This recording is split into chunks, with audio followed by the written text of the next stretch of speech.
এই 1300 জন devil definitely, না হলে এই সময় এই ডিক্লারেশন দিয়ে যাদেরকে ডেভিল ছাড়া অ্যাঞ্জেল হওয়ার কোনো সুযোগ নেই।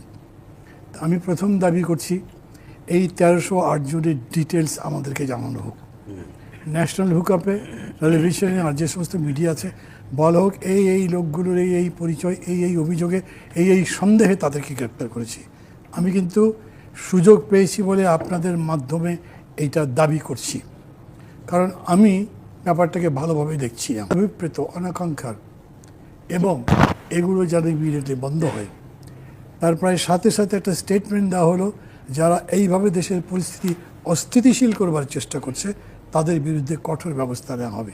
খেয়াল করেন ওই সময় কিন্তু যারা ভাঙলো তার বিপরীতে কোনো শক্তি নাই, তার মানে ওই বিবৃতি মিন করেছে তাদেরকে যারা এই অগ্নিসংযোগ ভাঙচুর করছে। এটা কিন্তু উনি বলবার পরেও থামলো না, সারা দেশে অনেকগুলো জায়গাতে হলো 40-45টা, এবং বোধ হয় এই ঘটনা ঘটবার পরে আওয়ামী লীগের পান্ডারা লুকিয়ে থাকা স্বৈরাচারের দোসর অস্ত্র শস্ত্র নিয়ে হামলা করেছে। তাহলে আমি একভাবে বিশ্বাস করতাম এই মিডিয়াগুলো অ্যান্টাই গভর্নমেন্ট রোল করছে, তা তো আমি দেখিনি এখনো, সরকারও বলে নাই। সরকারের যে সমস্ত মুখপাত্র তো নাই, কিন্তু যারা যারা সরকারের কথা বলছেন তারা মিডিয়ার বিরুদ্ধে এইসব অভিযোগ করেনি।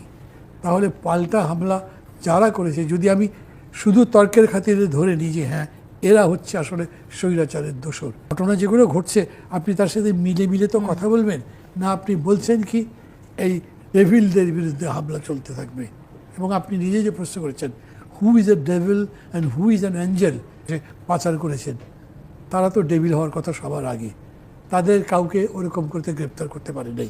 যদি আমি ধরি যে সালমান এফ রহমান সহ 2-4 জন যা করেছেন, ইয়েস করেছেন, আমি মনে করি